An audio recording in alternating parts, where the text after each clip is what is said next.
Dihadiri ratusan ribu bahkan jutaan jiwa, Haul Aba Guru Sekumpul mungkin jadi salah satu yang terbesar di dunia.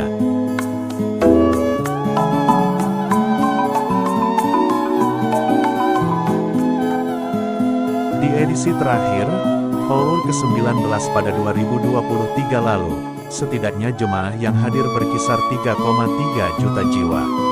Angka ini diprediksi bertambah di Haul tahun ini, yang rencananya akan digelar pada 5 Rajab atau tanggal 5 Januari tahun 2025 mendatang.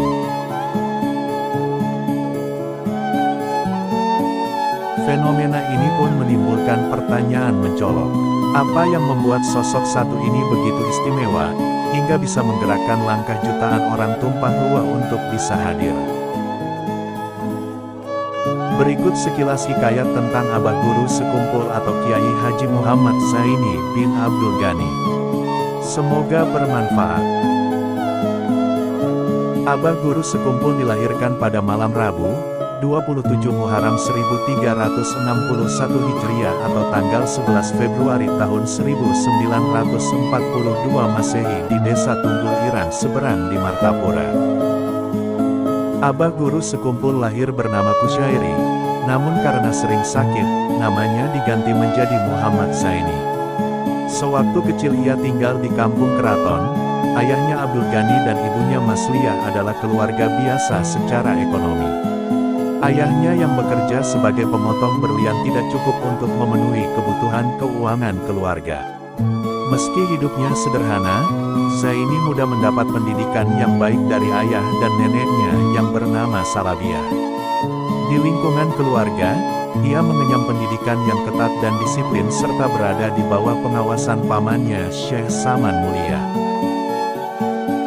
Pada usia 5 tahun ia belajar di bawah bimbingan guru Al-Quran dengan Hasan Pesayangan dan pada usia 6 tahun di Madrasah Kampung Keraton. Pada usia 7 tahun ia masuk Madrasah Diniyah Pondok Pesantren Darussalam Martapura. Abah Guru Sekumpul belajar di pesantren Darussalam selama 12 tahun atau di sepanjang 1949 hingga 1961. Pada tahun 1949 pada umur 7 tahun ia masuk ke jenjang ibtidai dan tahun 1955 melanjutkan ke jenjang sanawiyah di pesantren yang sama. Dia menyelesaikan pendidikannya pada tahun 1961 atau pada usia 19 tahun dan lulus dengan Jayyid Mumtaz. Selain belajar formal di pesantren Darussalam, ia juga belajar di berbagai halakoh di kediaman ulama di sekitar Martapura, sebagaimana kebiasaan santri pesantren Darussalam.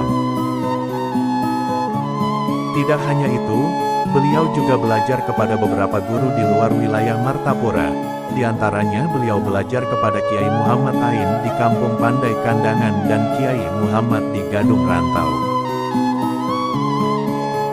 Sekitar tahun 1965, Abah Guru Sekumpul yang baru berusia 23 tahun pergi bersama pamannya Kiai Saman Mulia ke Bangil. Di Bangil beberapa waktu dia dibimbing oleh Syekh Muhammad Syarwani Abdan. Setelah mendapat bimbingan spiritual, sang guru menyuruh Abah Guru Sekumpul untuk pergi ke Mekah menemui Sayyid Muhammad Amin Qutbi untuk menerima pengajaran sufi darinya. Sebelum berangkat ke Makkah, beliau bertemu dengan Kiai Falak atau Mama Falak Bogor dan mendapat gelar dan sanad suluk dan tarekatnya di sini. Saat menunaikan ibadah haji, Abah Guru Sekumpul mendapatkan petunjuk langsung dari Sayyid Muhammad Amin Qutbi dan mendapatkan beberapa buku tasawuf. Maka dari itu, Abah Guru Sekumpul belajar tasawuf dan suluk terutama dari 3 ulama, yaitu Syekh Syarwani Abdan di Bangil, Mama Falak di Bogor dan Sayyid Muhammad Amin Qutbi di Makkah. Selain itu, rantai keilmuannya terhubung dengan beberapa ilmuwan besar di Makkah. Hal ini terlihat dari beberapa sanad dalam bidang ilmu dan tarikah yang beliau ambil dari berbagai ulama, antara lain Sayyid Muhammad Amin Qutbi, Sayyid Abdi Al-Qadir Al-Bar, Sayyid Muhammad bin Alwi Al-Maliki, Syekh Hasan Masyad, Syekh Muhammad Yasin Al-Fadani, Kiai Falak Bogor dan Syekh Ismail Al-Yamani. Keinginannya untuk belajar dan berteman dengan banyak ulama membawanya kepada banyak guru. Seperti di Kalimantan, Jawa, dan Madura, serta di Mekah, ada yang mengatakan tidak kurang dari 179 hingga 200 guru.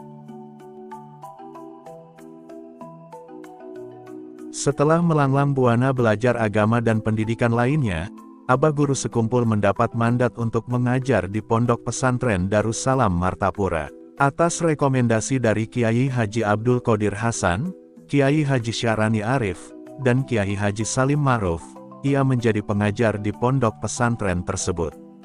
5 tahun kemudian, Abah Guru Sekumpul berhenti dan memilih melakukan kegiatan dakwah dengan membuka pengajian di rumahnya di Keraton Martapura.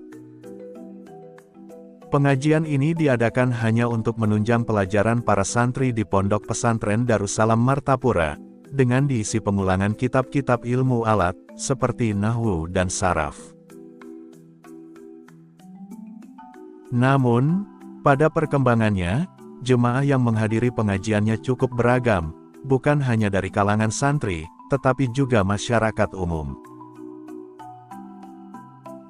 Pengajian di Keraton Martapura dirasa sudah tidak mampu lagi menampung jemaah, maka Abah Guru Sekumpul berinisiatif untuk pindah ke lokasi pengajian yang baru. Pada sekitar 1980-an, Abah Guru Sekumpul memilih wilayah Sungai Kacang sebagai lokasi rumahnya sekaligus tempat pengajian yang baru. Rumah baru Abah Sekumpul ini kemudian dinamakan Komplek Ar-Raudah. Penamaan tersebut mengacu pada nama Ar-Raudah di Masjid Nabawi, Madinah. Abah Guru Sekumpul meninggal di awal abad ke-21, saat itu kesehatan Abah Guru Sekumpul mulai memburuk dan jatuh sakit. Kesehatan Guru Sekumpul yang semakin menurun, membuat pengajian tidak bisa lagi dilakukan secara rutin. Beberapa kali pengajian diliburkan, bahkan ada yang berbulan-bulan. Dalam keadaan lemah ini, beliau memberikan pidato dari rumah, yang disiarkan televisi baik sambil duduk maupun berbaring. Jamaah yang biasa datang tetap bisa melihat dan mendengarkan pengajian meski tidak datang ke Musala Ar-Raudah seperti biasanya. Pada tahun 2005, kondisi Abah Guru Sekumpul semakin kritis dan diterbangkan ke Rumah Sakit Mount Elizabeth di Singapura. Setelah 10 hari dirawat, Abah Guru Sekumpul dibawa kembali ke Martapura. Rabu subuh, 5 Rajab 1424 Hijriah atau tanggal 10 Agustus 2005. Imam karismatik ini wafat pada usia 63 tahun. Ia dimakamkan di samping makam pamannya Syekh Saman Mulia dan ibunya di Musala Ar-Raudah di Kompleks Sekumpul. Hikayat ini dikutip dari buku Sabri Soleh Anwar 17 Hati Maksiat. Inspirasi mengaji Abah Guru sebagaimana dilansir ahli Jamiyah Tarikah Al-Mutabarah dari An-Nahdiyah atau Jatman. Semoga dengan kisah singkat inspiratif ini bisa menumbuhkan kecintaan kita terhadap ulama Abah Guru Sekumpul. Inilah mungkin jawabannya, kenapa haulnya kini dihadiri hingga jutaan jemaah.